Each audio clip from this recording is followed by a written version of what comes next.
调休回家，我才到家门口，就看见大嫂和她5个孩子等在那里。我忙，帮我带1个月。她说完把孩子们推给我，转身就跑。我没说话，只是打开门让他们进来。第2天，每人1部手机，成了孩子们的新玩具。冰棍和可乐成了他们每天的必需品。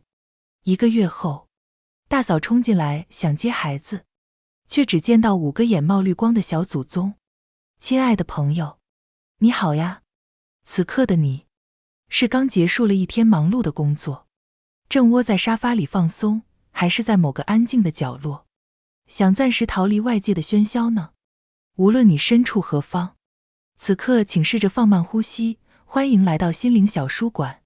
这里没有厚重的典籍，没有复杂的理论，只有一本本藏着温柔与力量的小书，和一段专属于你的与心灵对话的时光。喜欢我的朋友，欢迎点击订阅分享。那我们故事开始。门被砰的一声关上，廉价的隔音板材都跟着震了震。我拖着行李箱，还没来得及换下脚上那双磨得脚后跟生疼的高跟鞋，就被大嫂王芳那张写满不耐烦的脸堵在了门口。林薇，你可算回来了，调休是吧？正好。她一边说，一边把我身后的5个孩子像推货物一样，一把推进我的小公寓里。5个，不多不少，全是她的重。最大的10岁，最小的才4岁，高高低低地站成一排，像一串刚从泥地里拔出来的参差不齐的萝卜。公司安排我去外地培训1个月，你哥要上班，家里没人，这1个月，孩子放你这儿，你辛苦点。他语速快得像连珠炮，每个字都砸在我的神经上，不给我任何反驳的余地。说完，他转身就走，高跟鞋踩在楼道里，发出清脆又刺耳的哒哒声，仿佛一个得胜的将军在鸣金收兵。我甚至没来得及说出1个字，门哐当一声在我面前关上，将他逃离的背影和我的错愕隔绝开来。我站在门口，手里还捏着冰冷的门把手，身后是5个或好奇或不安或带着几分野性打量着我这间一室一厅小公寓的孩子。他们比平日里在奶奶家见到时要安静许多，但那种安静是一种蓄势待发的野兽般的沉寂。一股无法形容的疲惫感从脚底升起，迅速蔓延至4肢百骸。为了这次调休，我连续加了半个月的班，每天都像被榨干了最后一丝精力。我只想瘫在沙发上，什么都不想，什么都不做，享受片刻属于自己的安宁。可现在，我看着眼前这5个孩子，看着他们把脏兮兮的鞋印踩在我刚擦过的地板上，看着他们开始小声地交头接耳，打量着我的一切，多年的怨愤如同沉在水底的淤泥，被这突如其来的重担搅得翻涌起来。我想起结婚前，王芳就以未来嫂子的名义，一次次从我这里借走刚发的工资，美其名曰帮你存住。我想起结婚后，她生了1个又1个孩子，每次坐月子，都理所当然地把我叫回去当免费保姆。而我的亲哥哥林杰，只会说他刚生完孩子，身体弱，你多担待点。我想起我省吃俭用攒下钱，想给自己报个班提升一下。他知道了，立刻带着孩子上门哭穷，说孩子要上兴趣班，学费还差一点。那一刻，我看着他怀里那个哭闹不止的孩子，再看看我哥那躲闪的眼神，我把那笔钱给了他。从钱到力，从青春到经历，我像一头被温水煮着的青蛙，被他们一点点地蚕食，无一幸免。而今天，他连一句拜托都懒得说，直接把5个孩子像丢垃圾一样丢给了我。胸口那股被压抑了太久的怒火，终于冲破了疲惫的堤坝，冰冷地燃烧起来。我缓缓地关上门，金属锁舌咔嗒一声，像是给我心里那头名为忍耐的困兽上了最后一道枷锁，空气瞬间凝滞。5个孩子被这声响惊动，齐刷刷地看向我。我没有说话，只是用一种他们从未见过的眼神，一个一个地扫过他们。我的目光里没有往日的温和，没有被迫的笑意，只有一片深不见底的平静。平静之下，是即将喷发的火山，是已经磨砺好的刀锋。他们被我看得有些不自在。最大的那个男孩，我记得叫林浩，试图拿出哥哥的派头，小声呵斥着弟妹都站好，不许乱动。但他的声音里也带着一丝不易察觉的颤抖。我走到客厅中央，脱下高跟鞋，赤着脚踩在冰凉的地板上，那种冷意顺着脚心一点点爬上我的脊梁，让我沸腾的大脑瞬间冷静下来。我在厨房给自己倒了一杯冰水，一口气喝完，那股寒意直冲天灵盖，压下了所有翻涌的情绪。愤怒、绝望，不，这些都没用了。争吵解决不了问题，只会换来我哥和稀泥式的劝解和王芳更变本加厉的道德绑架。我看着玻璃杯壁上凝结的水珠，脑海中一个疯狂而完美的计划，如同电影分镜般，一帧一帧的清晰浮现，嘴角不受控制的向上勾起。我转身回到客厅，脸上挤出一个我自己都觉得陌生的扭曲的假笑。我对那5个屏息凝神的孩子轻声说，今天刚回来，姑姑也累了，你们先自己玩，明天开始我们有新玩法。孩子们眼中闪过一丝疑惑，夹杂着一丝对新玩法的兴奋。他们暂时停止了吵闹，世界终于安静了片刻。而我在这片刻的安静中，听到了自己心脏冷酷而决绝的跳动声。王芳，这场戏才刚刚开始。第二天清晨，天还没亮透，我就被一阵阵尖锐的吵闹声惊醒。姑姑，我饿了，我要喝牛奶，我要吃面包，我不要待在家里，我要出去玩。5个孩子像5只出笼的小鸟，叽叽喳喳，瞬间将我这间小小的公寓变成了菜市场。我睁开眼，看着天花板，有一瞬间的恍惚。昨晚我把他们安顿在客厅的沙发和地铺上，自己则在卧室里，听着他们时断时续的打闹和哭声，一夜无眠，噪音钻进耳朵，像无数根细小的针，扎着我脆弱的神经。我深吸一口气，没有像往常一样立刻爬起来去安抚，去做早餐。我慢条斯理地起身，穿好衣服，走进客厅。5个孩子见我出来，立刻像一群嗷嗷待哺的雏鸟，将我团团围住，提出各种各样的要求。我没有理会他们，径直走到墙角那个巨大的购物袋旁。那是我昨晚趁他们睡住后悄悄出门买回来的。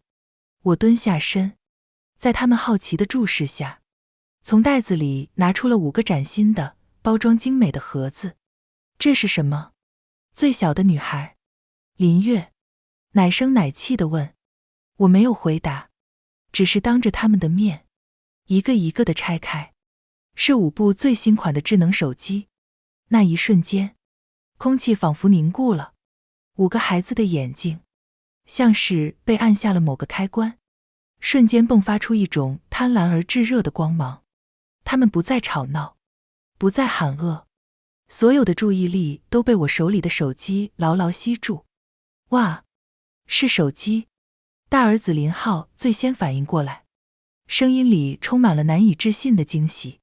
姑姑，这是给我们的吗？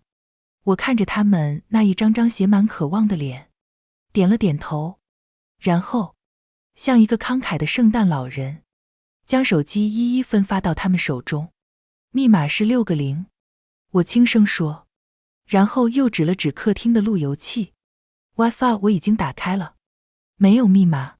孩子们如获至宝，立刻笨拙又兴奋地开机解锁。我没有停下，我转身打开冰箱，他们这才发现，原本空空如也的冰箱，此刻被塞得满满当当，不是牛奶和鸡蛋，而是一排排五颜六色的冰棍，一罐罐冒着冷气的可乐、雪碧和各种果汁饮料。想吃什么，自己拿。我靠在冰箱门上，语气平淡。想喝什么，也随便。孩子们发出了一阵欢呼。林浩已经熟练地在手机上开始下载他心心念念的游戏，另外几个大一点的孩子也有样学样，最小的2个则在我的帮助下打开了短视频 App 和动画片。很快，我那间原本被吵闹声充斥的公寓彻底安静了下来，取而代之的是手机里传出的各种游戏音效、短视频的背景音乐，以及孩子们偶尔因为游戏胜利或看到搞笑视频而发出的兴奋尖叫。我走到阳台，拉开窗帘，清晨的阳光明媚而温暖，洒在楼下郁郁葱葱的绿植上，一切都显得那么生机勃勃。我回头看了一眼客厅，5个孩子，或坐或躺，像被抽走了灵魂的木偶，痴痴地盯着那块小小的发光荧幕。阳光照不进他们低垂的眼帘，我的嘴角勾起一抹连我自己都感到陌生的冷笑。王芳，你不是嫌他们吵吗？你看，现在多安静。手机震动了一下，是我歌林姐打来的电话。我走到卧室，关上门，接起。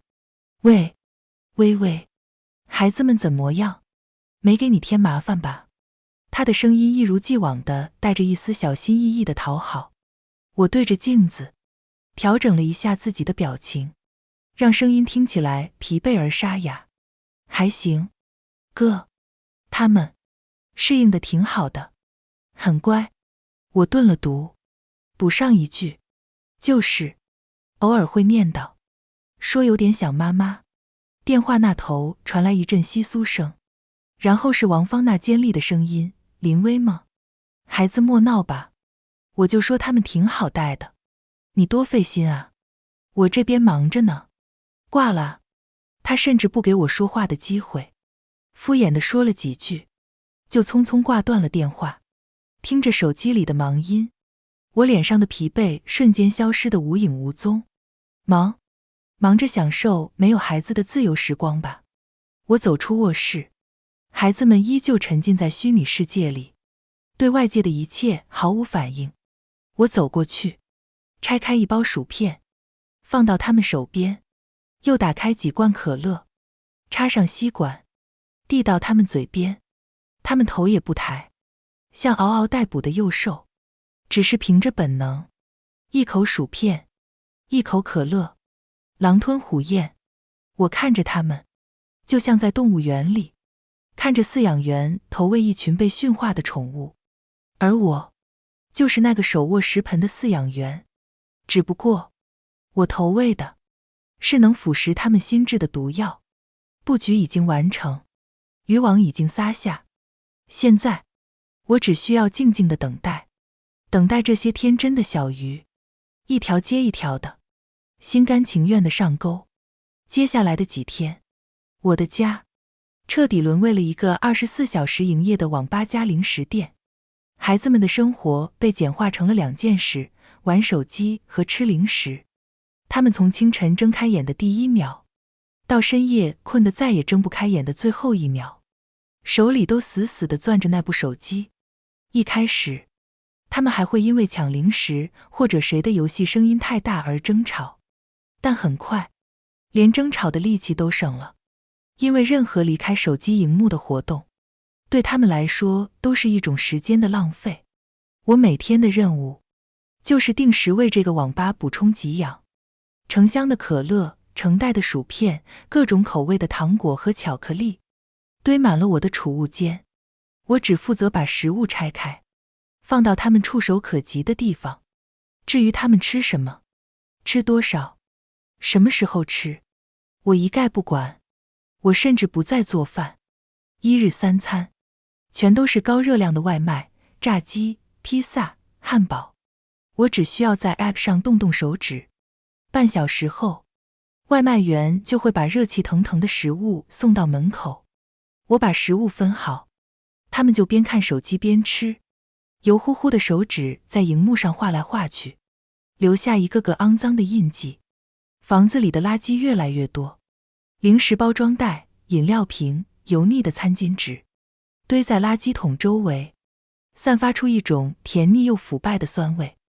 我只清理最显眼的、妨碍走路的垃圾，其他的我都视而不见。这个曾经被我打理得一尘不染的家，正在以肉眼可见的速度变成一个巨大的垃圾场，而我是这个垃圾场里唯一清醒的旁观者。这天下午，王芳的电话又来了。林薇，我给林浩打电话，他怎么不接啊？你让他接电话。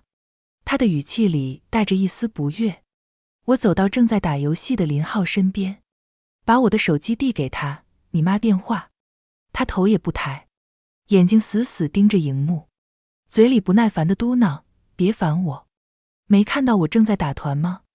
我打开免提，让王芳清楚地听到他儿子的怒吼。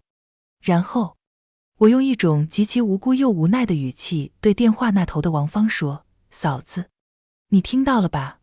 他们玩得太入迷了，叫都叫不动。你放心吧，他们好着呢，我在这儿看着呢，你忙你的。电话那头沉默了几秒，似乎是被自己儿子的态度噎住了，但他很快就找到了台阶下。小孩子嘛，玩心重。行吧，那你多看着点，别让他们玩得太疯了。好的，嫂子，我温顺地回答。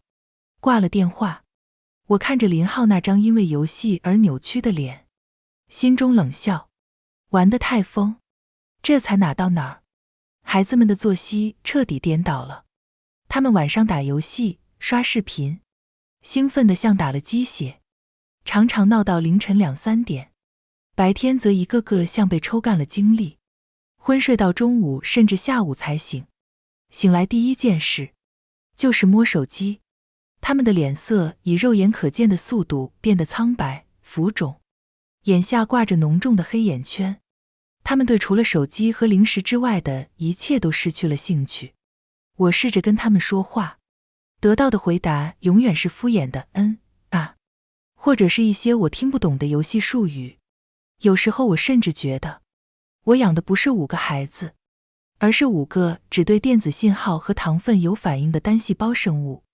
为了让我的溺爱显得更贴心，我还特意网购了5个可以调节角度的懒人手机支架，这样他们就可以舒舒服服地躺在沙发上、地铺上，解放双手，更沉浸地玩手机。我哥林杰偶尔会发微信来问候，微微，孩子们还好吧？没给你添乱吧？我每次都回复一切安好，孩子很乖。然后我会配上一张我精心拍摄的照片，照片的角度总是很模糊，只能看到几个孩子安静地躺着或坐着，手里拿着手机的轮廓若隐若现。照片的背景是堆积如山的零食包装，但我相信我哥那习惯逃避的性格只会看到安静和乖，而自动忽略掉那些刺眼的细节。当然，我没那么傻，我用另一部旧手机偷偷录下了这一切，录下他们为了抢充电器而大打出手，录下他们因为网路卡顿而歇斯底里的尖叫，录下他们吃得满嘴流油，对我的呼唤毫无反应的麻木模样。这些都是我为王芳准备的惊喜的一部分。夜深了，孩子们终于因为电量耗尽或体力不支而睡去。我戴上口罩和手套，开始简单的清理客厅。满地的狼藉，空气中弥漫着一股令人作呕的甜腻味道。我看着沙发上、地铺上睡得东倒西歪的5个孩子，他们睡住的样子看起来和普通的孩子没什么两样，甚至有些可爱。内心深处，一丝微弱的愧疚感像小虫子一样爬过。他们毕竟是无辜的，但这个念头只持续了不到1秒。当我想到王芳那张自私自利的脸，想到我哥那懦弱无能的样子，想到我过去10几年所受的委屈和压榨，这点微不足道的愧疚，瞬间就被冰冷的恨意所吞噬。我不是圣母，我只是一个被逼到绝境的普通人。以德报怨，何以报德？我默默地将5个手机全部插上充电器，把它们放在每个孩子伸手就能拿到的床头，确保他们明天一睁眼就能立刻开始新一天的工作。做完这一切，我站在客厅中央，看着这场由我亲手导演的正在按部就班上演的荒诞剧，心中一片清明，甚至带着一丝病态的掌控感。王芳，你以为你甩掉的是包袱，其实你亲手给我递来了报复你的武器。等着吧，好戏还在后头。平静的日子过了2周，这2周里，我的公寓成了一个与世隔绝的孤岛，岛上只有我和5个沉迷电子奶嘴的居民。这天下午，我刚把新买的1箱可乐搬进屋，门铃就被人急促地按响了。我透过猫眼一看，心头一沉，是我哥林杰。他没有打招呼，没有提前通知，就这么突然地出现在了我家门口。他脸上带着一种被妻子逼迫而来的不耐烦和疲惫，眉头紧锁。我深吸一口气，整理了一下表情，打开了门。微微，他刚说出2个字，声音就卡在了喉咙里。他推开门，整个人像被施了定身咒一样僵在原地。眼前的景象显然远远超出了他的想象。客厅里，窗帘紧闭，光线昏暗，空气中弥漫着一股浓郁的由食物腐败和人体汗液混合而成的古怪气味。地上、沙发上堆满了各种零食包装袋和饮料瓶，几乎没有下脚的地方。而他的5个孩子像5个被随意丢弃的破旧玩偶，以各种扭曲的姿势瘫在沙发和地铺上，每个人的脸上都泛着不健康的油光，眼神呆滞，空洞地盯着手里那个小小的发光荧幕，对门口突然出现的亲生父亲毫无反应。整个空间里只有此起彼伏的游戏音效，像是来自另一个世界的噪音。林浩、林珊，你们……林杰震惊地叫着孩子们的名字，声音都在发抖。没有一个人回头，没有一个人回应，只有离他最近的小儿子，似乎嫌他的声音打扰了自己看动画片，不耐烦地皱了皱眉，嘴里嘟囔了一句游戏台词：烦死了。辅助会不会玩？林杰的脸瞬间长成了猪肝色，他快步走过去，一把夺走了小儿子手里的手机。灾难在这一刻爆发了。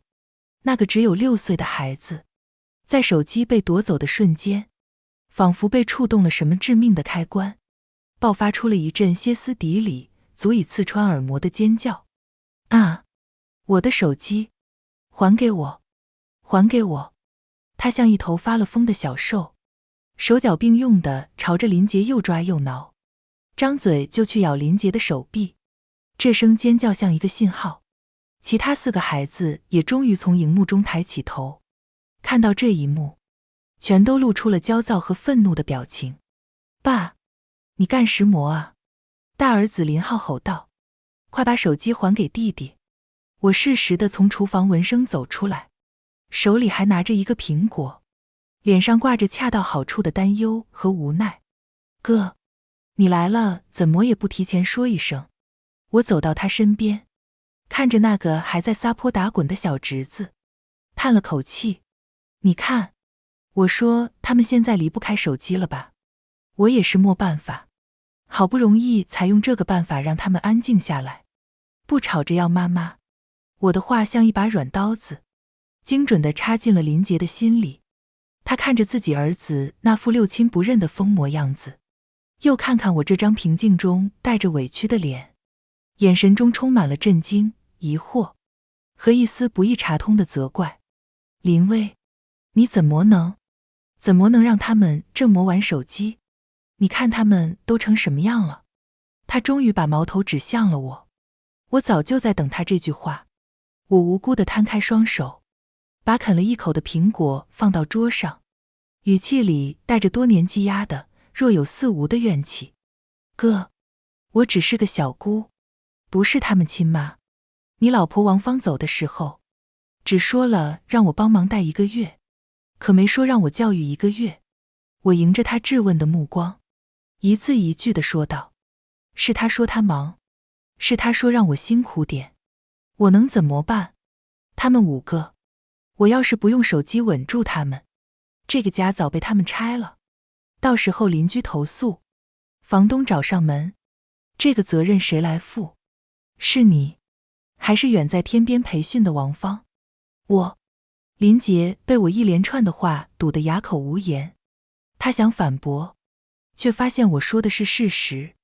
他试图去跟孩子们沟通，想把他们从手机的世界里拉出来。林浩，别玩了，跟爸爸说说话。林浩的眼睛没有离开荧幕，只是敷衍地嗯了一声。林珊，你看看你，头发都乱成什么样了，快去洗个澡。林珊烦躁地挥了挥手，好像在驱赶一只苍蝇。知道了，知道了。烦不烦啊？林杰彻底被他亲生儿女们的状态和我的话语震慑住了。他站在这片狼藉之中，像一个闯入了异世界的迷途者，显得那么无力，那么格格不入。最终，他放弃了。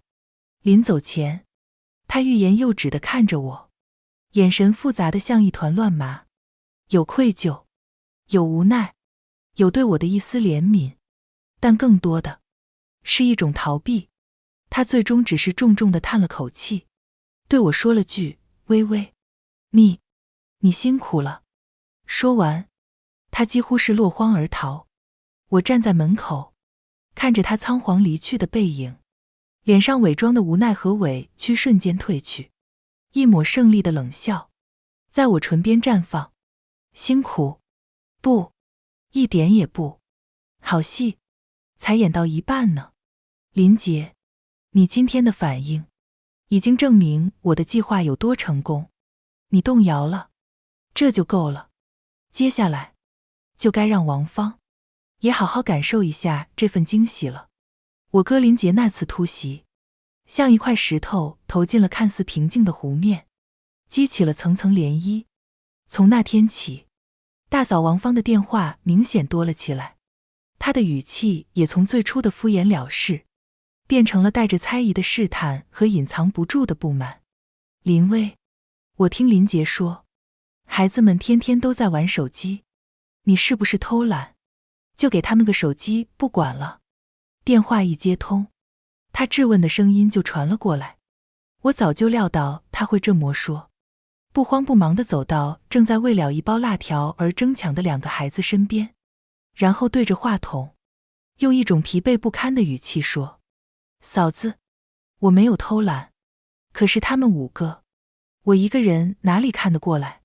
不给手机，他们能把天花板都给我掀了。我试过带他们出去玩，结果他们在社区里乱跑，差点被车撞到，吓得我一身冷汗。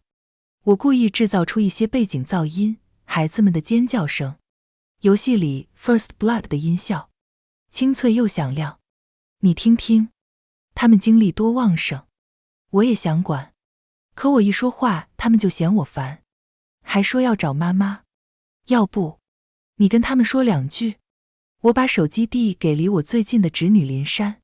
林珊正因为没抢到辣条而满脸怒气，看了一眼手机荧幕上妈妈2个字，直接吼了回来，不接。烦死了，都怪你，我的装备都被人爆了。我无奈地把手机拿回来，对着话筒说，嫂子，你也听到了，他们最近好像有点认生，不太爱接电话了，可能是我莫大好吧。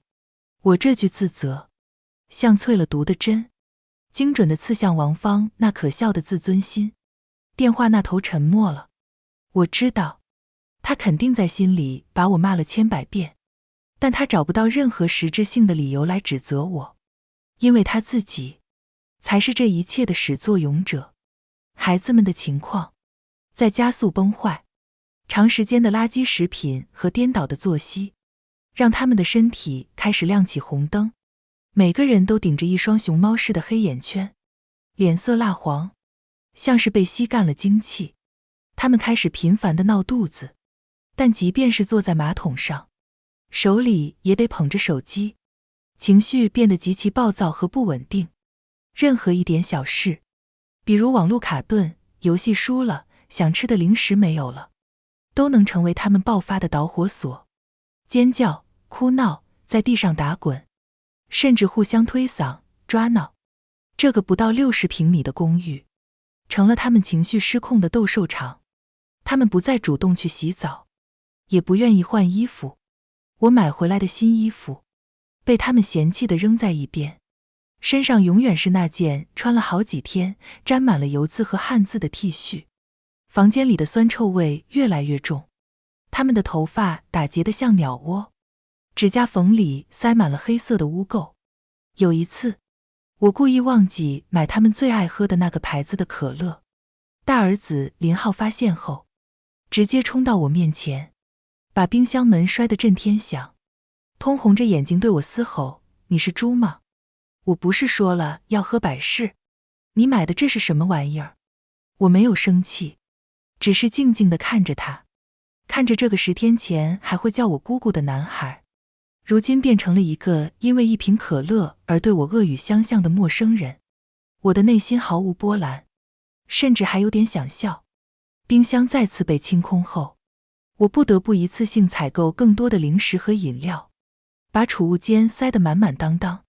我对他们的要求，也从我想要这个，变成了快去给我买那个的命令。而我，表面上永远是那个逆来顺受、有求必应的好姑姑，内心里，我却是一个冷静到冷酷的观察者和记录者。我记录下他们每一次失控的言行，每一次因为垃圾食品而引发的肠胃炎，每一次因为沉迷游戏而说出的脏话。那天晚上，最小的侄子因为手机没电而哭闹不止，充电器又被哥哥姐姐们霸占着，他找不到发泄的出口，转而冲向我，用他那小小的拳头一下一下地砸在我的腿上。坏姑姑，都怪你，给我充电，给我充电。我没有反抗，也没有躲闪，我只是默默地承受着那点微不足道的力道，然后用另一部手机清晰地录下了他狰狞的面孔和他对我毫不留情的攻击。视频里，我的腿上被他用指甲画出了几道浅浅的红痕。我将这段视频保存好，命名为爱的回馈。我哥林杰的微信偶尔还会发来，但内容已经从关心孩子变成了对我隐晦的施压。微微，王芳说孩子们状态很不好，你多费点心，带他们出去走走，别老让他们待在屋里。我看着这条资讯，冷笑一声，我没有回复文字，而是打开手机，将我最近的浏览器搜索记录截了个图，发了过去。儿童过度沉迷手机的危害及干预方法，高糖分饮食对儿童身体发育的不可逆影响，如何应对孩子的暴力行为。我什么都没说，但每一个搜索标题都是一记响亮的耳光，狠狠地扇在他和他老婆的脸上。手机那头沉默了很久，我能想象到林杰看到这些截图时，那张精彩纷呈的脸。良久，他才回复了一句：辛苦你了。又是这句辛苦你了，多么廉价，又多么虚伪。我看着窗外沉沉的夜色，感受着腿上那几道红痕传来的隐隐刺痛，我心中的兴奋和期待，像蜂巢的藤蔓，几乎要破土而出。孩子们失控的程度，已经远远超出了我的预期。王芳的焦虑正在一步步升级，这一切都在我的剧本里，分毫不差。快了，就快了。这场名为复仇的大戏即将迎来最高潮的篇章。时间进入第4周，距离王芳回来只剩下最后几天。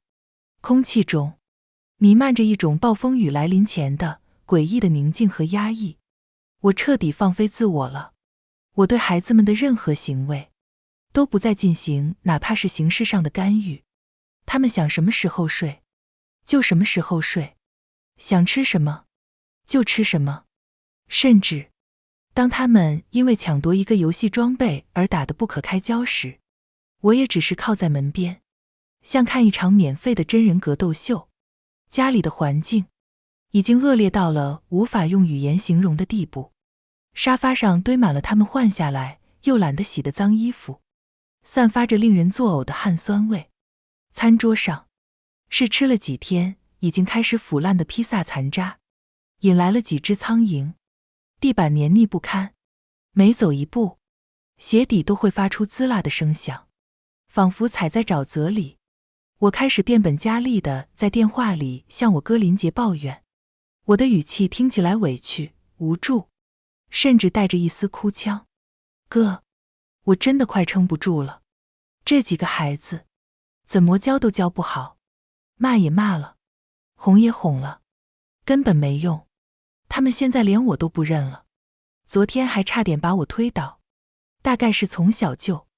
我故意留下半句话，剩下的让他自己去脑补，让他去想，是不是王芳平时的教育方式就存在严重的问题。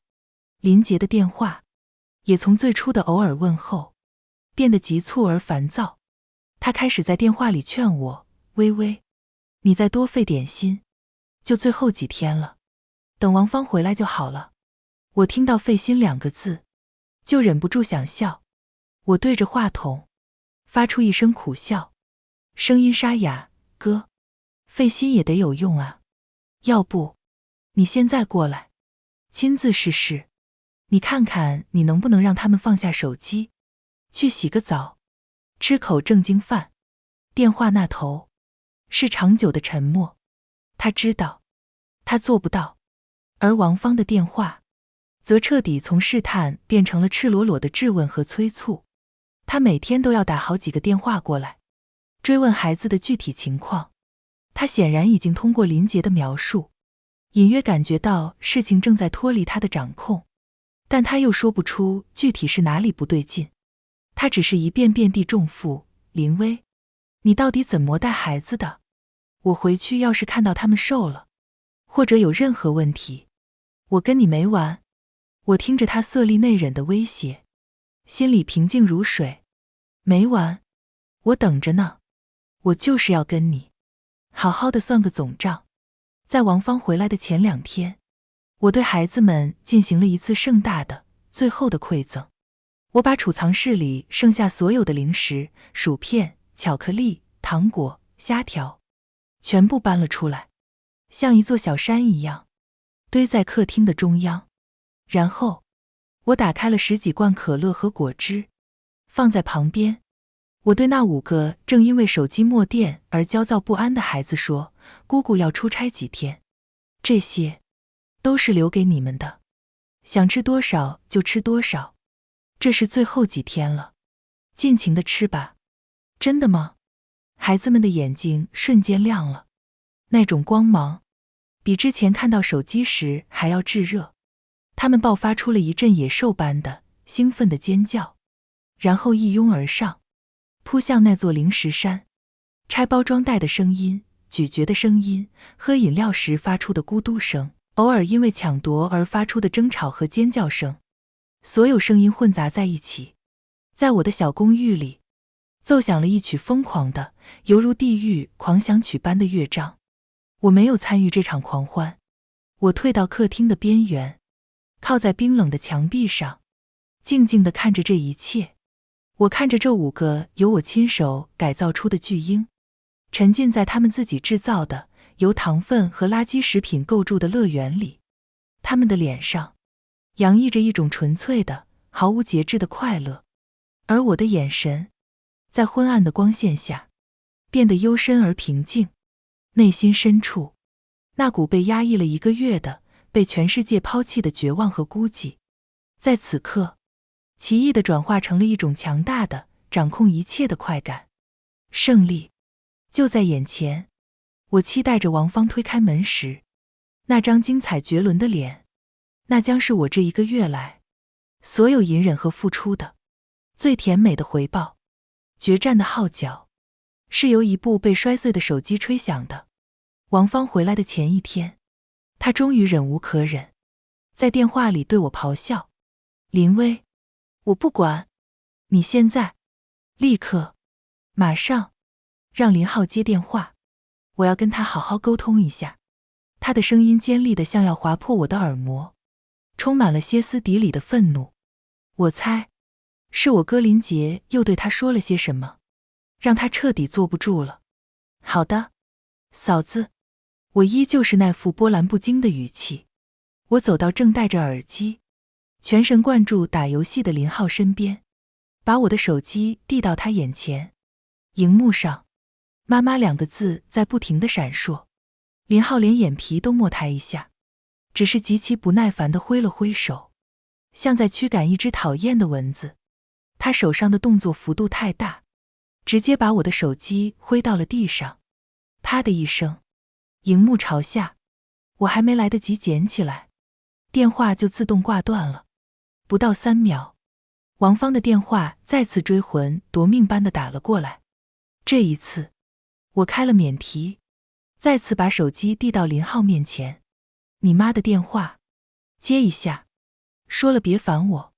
林浩这次彻底被激怒了，他猛地从沙发上弹起来，一把抢过我手里的手机，看也不看，用尽全身力气，狠狠地朝对面的墙壁砸了过去。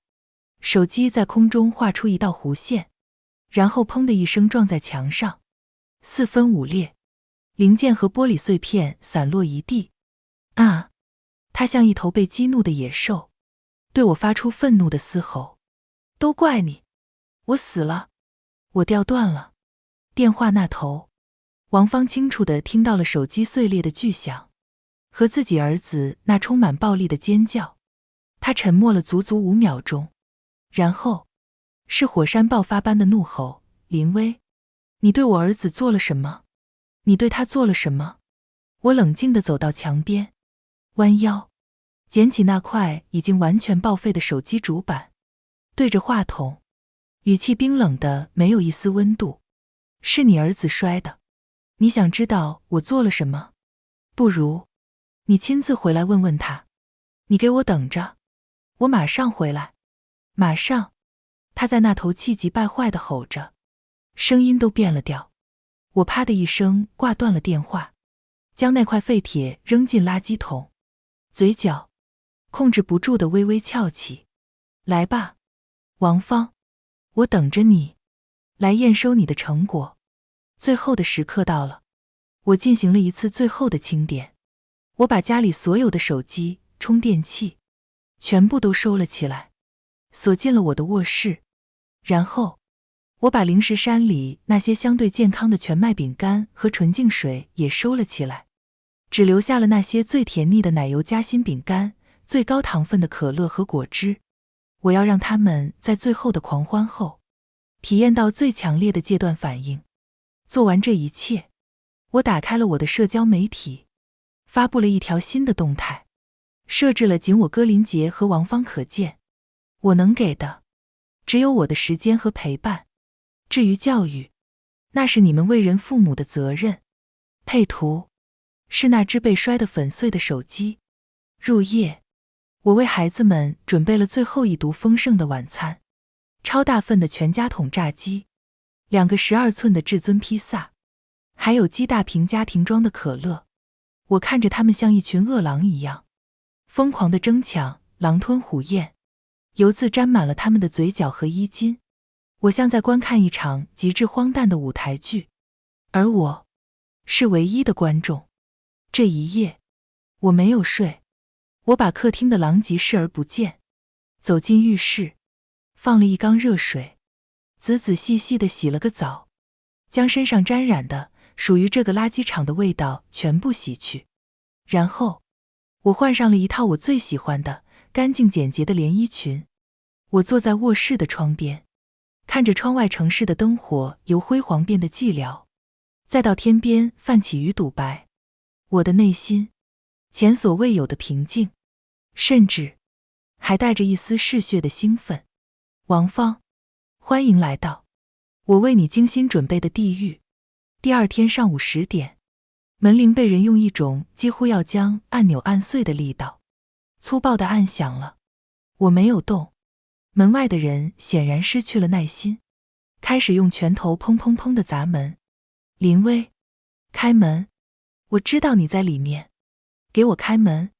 是王芳的声音，尖锐，愤怒，像一把生锈的锯子。我慢悠悠地走过去，打开了门。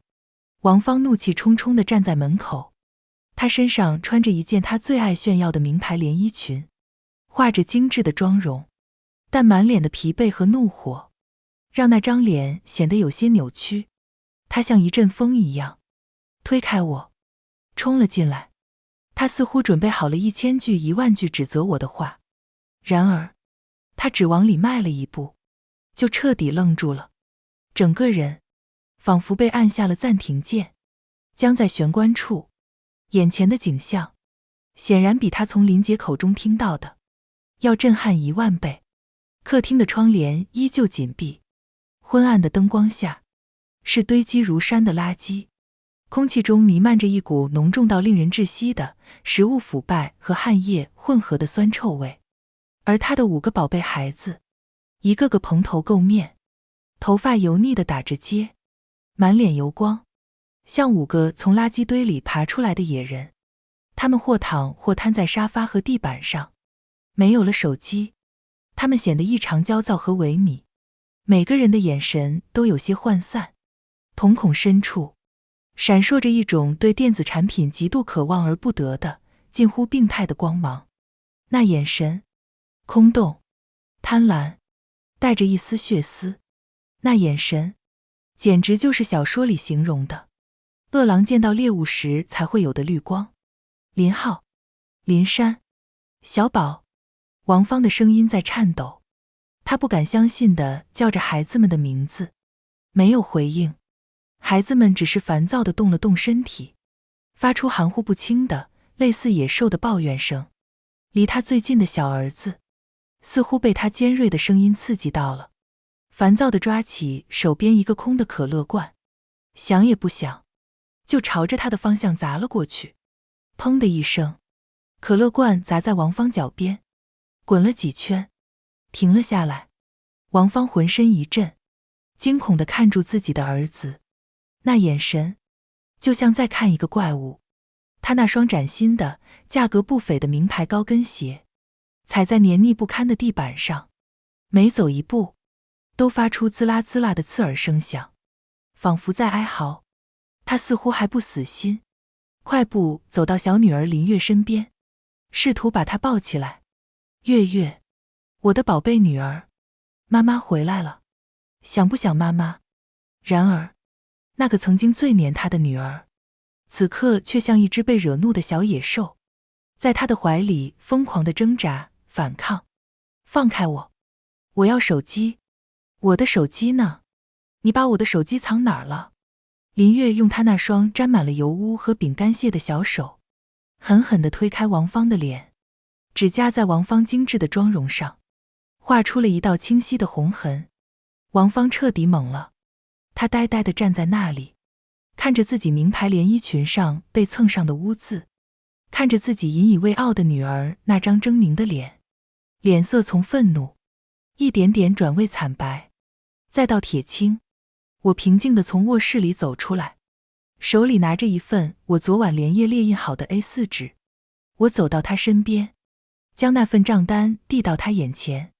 手机5部，共计13995元，一个月零食、饮料及外卖，共计8760元，游戏充值，共计3200元，总计25955元。看在我们是亲戚的份上，零头就不要了，你给我25900就行。我没有多说一个字，只是静静地看着他，看着他因为震惊而微微张大的嘴，和那双因为恐惧而剧烈收缩的瞳孔。王芳，你的噩梦现在才刚刚开始。林薇，你疯了。短暂的死寂后，王芳终于从巨大的冲击中回过神来，她一把打掉我手里的账单，那张纸片轻飘飘地落在那肮脏的地板上。她通红着眼睛，指着我的鼻子，用尽全身力气对我嘶吼：你对我孩子做了什么？这些是你做的，对不对？你是不是故意的？你想毁了我的孩子？你好恶毒的心！她的声音在颤抖，因为极度的愤怒，也因为无法掩饰的恐惧。我看着她歇斯底里的样子，内心平静得像一潭死水。我甚至觉得有些好笑。我做了什么？我缓缓地、清晰地反问她。嫂子，我只是做了你让我做的事啊。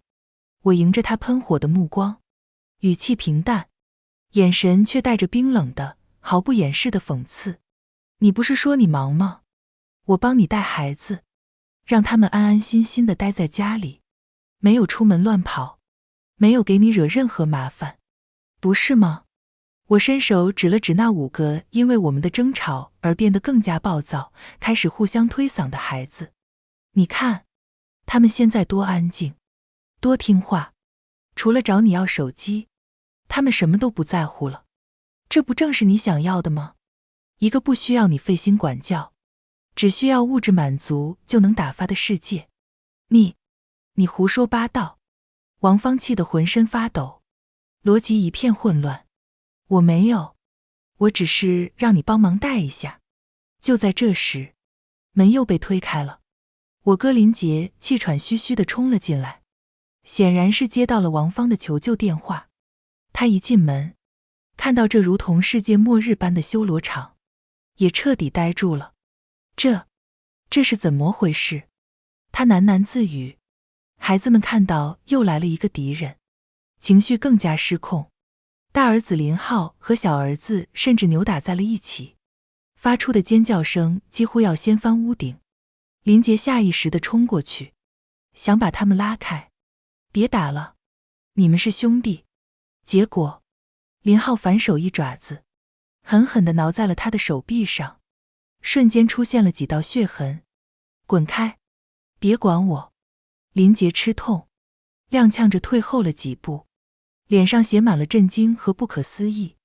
王芳看到林杰，像是找到了救命稻草，立刻扑过去，抓着他的胳膊哭喊道：林杰，你看看他，看看你的好妹妹，她把我们的孩子全给毁了。她是个疯子，她要报复我们。她试图煽动我哥，将所有的责任都推到我的身上，把我塑造成一个因为嫉妒而心理扭曲的恶毒小姑。多么熟悉的戏码！我冷冷地看着他们，然后我从口袋里拿出我的备用手机。我没有争辩，没有哭诉，我只是按下了播放键。手机里立刻传出了孩子们的声音：别烦我，没看到我正在打团吗？这是林浩拒绝接他电话时的怒吼。坏姑姑，都怪你，给我充电。这是小儿子对我拳打脚踢时的视频。你是猪吗？我不是说了要喝百事？这是大儿子因为一瓶可乐对我嘶吼的录音。一段段视频，一节节录音，清晰地回荡在死寂的客厅里。每一个画面，每一个字眼，都像一把重锤，狠狠地砸在林杰和王芳的心上。我关掉手机，目光从我哥那张由红转白的脸上，移到了王芳那张已经毫无血色的脸上。我眼神笔直地射向他，一字一句，像在宣判。我只是满足了他们所有的需求。他们要手机，我给；他们要零食，我买；他们不想被打扰，我就让他们安安静静地待着。我让他们过上了他们最想要的生活。嫂子，你说你忙，我替你把这1个月忙完了。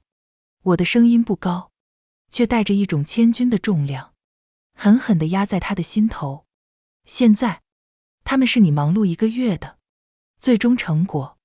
好好看看他们吧，他们身上有你自私的影子，有你懒惰的影子，有你推卸责任的影子。他们不是被我毁掉的。我向前一步，凑近他，用只有我们2个人能听到的声音，冷酷地说道：他们只是被你原形毕露地复制了出来而已。王芳的身体剧烈地颤抖起来，他看着我，眼神里充满了恐惧，仿佛在看一个从地狱里爬出来的恶魔。他张了张嘴，却一个字也说不出来，因为我说的全都是事实。王芳彻底被我的话击溃了，他所有的愤怒、指责，在我冷静陈述的事实和冰冷的证据面前，都变得苍白无力，像一个拙劣的笑话。他的逻辑一片混乱，眼神开始涣散，他不愿再看我，仿佛多看一眼就会被我眼中的冰冷所吞噬。他猛地转过身，像是要抓住最后一根救命稻草，冲向那几个还在狂躁不安的孩子。回家，都给我回家！他试图强行拉扯大儿子林浩的戈恩伯。我不回，你把手机还给我，不然我死也不走。林浩像一头被激怒的公牛，猛地甩开他的手，甚至用力将他推得一个踉跄。王芳不甘心，又去拉扯女儿林珊。林珊尖叫着，死死地抓住沙发的扶手，用脚去踹他。我不要跟你走，你是个坏妈妈，你只会骂我。姑姑会给我买好吃的，还会给我玩手机。童言无忌，却最是伤人。姑姑会给我玩手机这句话，像一把最锋利的刀，狠狠地捅进了王芳的心窝。他最后的心理防线，在这一刻彻底崩塌了。他试图去拉扯每一个孩子，但每一个孩子都像对待仇人一样，对他又踢又咬，用最恶毒的语言咒骂他。他们像5个被宠坏的小恶魔，正在疯狂地反噬那个亲手将他们变成恶魔的母亲。王芳被孩子们彻底孤立，被他们此起彼伏的喊我手机的哭嚎声包围。他终于撑不住了，他扑通一声，双腿一软，瘫坐在那片狼藉之中。他双手抱着头，发出了绝望而凄厉的哭嚎。那件昂贵的连衣裙此刻沾满了灰尘和不知名的污渍，皱巴巴地贴在他身上，显得狼狈不堪。他精致的妆容已经枯花，眼泪和睫毛膏混合在一起，在他脸上冲刷出2道黑色的沟壑。他不再是我记忆中那个永远高高在上、精于算计的王芳，他只是一个被自己亲手养出的巨婴们彻底击溃的可怜虫。我哥林杰在一旁看得目瞪口呆，他试图上前帮忙，但他面对这5个六亲不认的孩子，也同样束手无策。他只能焦急地、无力地在一旁打转，嘴里重复着别哭了，别闹了这些毫无用处的话。我静静地看着这混乱而荒诞的一幕，看着王芳的崩溃，看着林杰的无能，看着孩子们的疯狂，积压在我心底10几年那块冰冷坚硬的巨石，在这一刻终于开始融化、消解，取而代之的是一种极致的平静和一种大仇得报的释然。我转身，从我的卧室里拿出了另一份我早就准备好的东西。那不是金钱的账单，而是一份情感和劳动的账单，上面密密麻麻地罗列住从我工作第1年开始，王芳以各种名义从我这里拿走的每一笔钱，罗列住她每一次坐月子，我请假回去照顾她的天数，罗列住她每一次把孩子丢给我，自己去逛街、打麻将的具体日期，一件件、一桩桩，清晰、具体，无可辩驳。我走到瘫坐在地上已经哭到失声的王芳面前，我没有弯腰，只是将那几张纸轻轻地放在了他的面前，纸张飘落在他的名牌包上。我的声音清晰而冷漠，像手术刀划过皮肤。从今天起，我们两清了。说完，我不再看他一眼，也不再看我那懦弱无能的哥哥一眼。我转身，径直走向我的卧室，关上门，将那一场歇斯底里的闹剧彻底隔绝在我的世界之外。门外，哭声和吵闹声还在继续，但那些声音，对我来说，已经变成了遥远的、与我无关的背景音。我知道，王芳的地狱才刚刚开始，而我的心声，在关上这扇门的瞬间，已经来临。接下来的几天，世界前所未有的清静。我哥林杰给我打了无数个电话，发了无数条微信，我一个都没接，一条都没回。直到第3天，他发来一条长长的资讯，语气充满了悔恨和歉意。他说，王芳回家后，整个人都快疯了，孩子们根本没法管，不给手机就砸东西，不给零食就绝食，夫妻俩焦头烂额，濒临崩溃。他说，他知道错了，知道这些年亏欠我太多，求我原谅。我看着那段文字，内心毫无波澜。早知今日，何必当初。我平静地回复了他6个字，我需要休息。然后，我把他和王芳，以及所有可能来当说客的亲戚，全部拉黑了。这个世界，终于彻底安静了。我做的第一件事，就是给家政公司打电话，请了最专业的深度保洁团队。我把那张被5个小祖宗睡过的沙发，连同那块沾满了污渍的地毯，一起扔进了社区的垃圾回收站。我看着保洁人员穿着防护服，戴着口罩，用专业的设备，一点点地将我那个被污染成毒气室的家恢复原样。地板被擦洗的能映出人影，窗户被擦得一尘不染，空气中弥漫着消毒水和柠檬清洁剂混合的清新味道，再也没有了那股甜腻又腐败的酸臭味。我从头到尾换了一套新的门锁，设置了一个只有我自己知道的极其复杂的密码。这不仅仅是一把锁，更是一个仪式，一个彻底切断我与那段不堪回首的过去所有联系的仪式。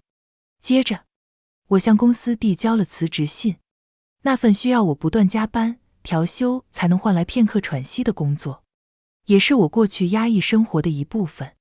我要的不是短暂的喘息，而是永久的自由。我用最快的速度找到了一份节奏更慢、薪水尚可，但能让我拥有完整周末和下班时间的新工作。一切都在朝着好的方向发展。我重新添置了新的沙发，浅灰色的布艺沙发，柔软又舒适。我在阳台上摆满了各种各样的绿植，有龟背竹，有绿萝，有琴叶榕。阳光透过干净的玻璃窗洒进来，在绿色的叶片上跳跃着金色的光斑。我拍下了一张新沙发和绿植的照片，发在了我的朋友圈，没有遮罩任何人。配文是新生活，从清空开始。底下有同事和朋友的点赞和评论。哇，微微你家好漂亮，恭喜开启新生活。我看着这些善意的祝福，嘴角露出了久违的发自内心的微笑。偶尔，我会从一些远房亲戚的闲言碎语中，听到一些关于王芳和她那5个孩子的新闻。听说王芳带孩子们去看了心理医生，医生说孩子们有严重的电子产品戒断综合征和品行障碍，需要长时间的家庭干预和治疗。听说为了管教孩子，王芳辞掉了那份她引以为傲的清闲工作，每天在家和5个小祖宗斗智斗勇，人瘦了一大圈，也憔悴得不成样子。听说她和林杰的婚姻也出现了巨大的危机，两人天天为了孩子的问题争吵，家里鸡飞狗跳，不得安宁。这些消息对我来说不再是痛苦的来源，也不是幸灾乐祸的谈资，它们就像遥远的回音，从另一个世界传来，只是在不断地向我证明，我的那场复仇效果持久，且极其深刻。我没有一丝同情，那是他应得的。我只是庆幸，我终于从那个泥潭里把自己拔了出来。1个月后，一个阳光明媚的周末午后，我独自坐在客厅落地窗前的地毯上，面前的小茶几上放着一杯我亲手磨的香醇的黑咖啡。阳光洒在我的身上，温暖而宁静。音响里流淌着舒缓的轻音乐。我看着窗外街道上忙碌的人群，车水马龙，充满了人间烟火气。想起1个月前，我那个被王芳的道德绑架和孩子们的吵闹声充斥的日子，恍如隔世。我的手机里还存着几段孩子们的视频和照片，那些他们眼神空洞、泛着绿光的画面。我没有删，那是我的战利品，也是一个永恒的警示牌，提醒我永远不要再让任何人越过我的边界，侵犯我的生活。我哥林杰通过别的手机号给我发过几次资讯，问我最近怎么样。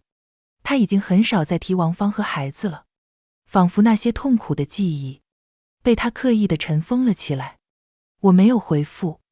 有些伤害一旦造成，就永远无法弥补；有些亲情一旦破碎，就再也无法复原。我的生活重新回归了规律和秩序。我开始健身，开始学做健康的餐食，开始在周末去逛画展、看话剧。我学会了更爱自己，也更懂得如何去捍卫属于自己的那片安宁。那天傍晚，我去楼下超市买东西，在社区的路上，与一个人擦肩而过。是王芳，她牵着2个孩子，身后还跟着3个。她变得憔悴不堪，眼窝深陷，神情麻木，仿佛一下子老了10岁。那件曾经被她视为战袍的名牌连衣裙，此刻也穿得松松垮垮，失去了往日的光彩。她身边的几个孩子虽然换上了干净的衣服，但眼神依旧有些呆滞，脸上挂着一种与年龄不符的烦躁和不耐烦。他没有看到我，他所有的精力都用在了控制那几个随时可能爆发的孩子身上，而我也没有停下脚步，没有主动打招呼。我们就像2条相交后又迅速分离的直线，朝着各自不同的方向越走越远。我知道，那段不堪回首的过去已经被我用一种最惨烈也最彻底的方式画上了句号。回到家，我关掉手机，让所有的资讯和纷扰都与我隔绝。我重新坐回落地窗前，捧起那杯已经微凉的咖啡，浅浅地尝了一口，微苦，但回味甘醇，就像我此刻的人生。我的世界终于只属于我自己了。今天的心灵小书馆到这里就要和大家说再见了，记得把这份温暖也分享给身边需要的人。喜欢我的朋友欢迎点击订阅分享，让更多人能在文字里找到慰藉。下一期心灵小书馆，我们会带着新的温暖文字与你相遇，不见不散呀，亲爱的朋友。